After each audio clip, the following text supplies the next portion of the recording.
Bernard Madoff has put himself back on the front page. The record-setting Ponzi schemer, serving a 150-year sentence for fraud, gave a 2-hour jailhouse interview to a New York Times reporter.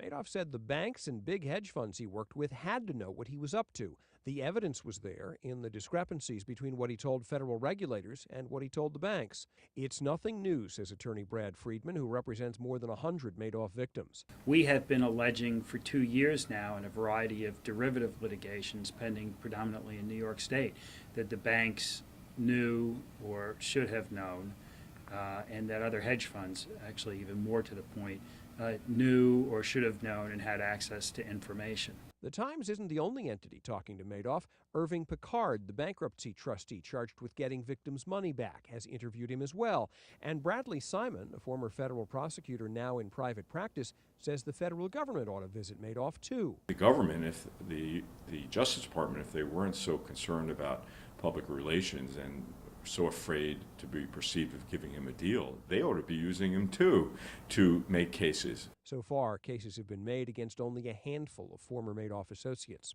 In the Times interview, Madoff doesn't identify any of the banks he considers complicit. The trustee has a $6.4 billion lawsuit against J.P. Morgan Chase. The bank says it was under no legal obligation to sniff out the Madoff fraud. Madoff did give the Times one bit of personal information. When his 46-year-old son Mark killed himself in December, he says it was prison authorities who told him he would not be allowed to attend the funeral. Warren Levinson, The Associated Press, New York.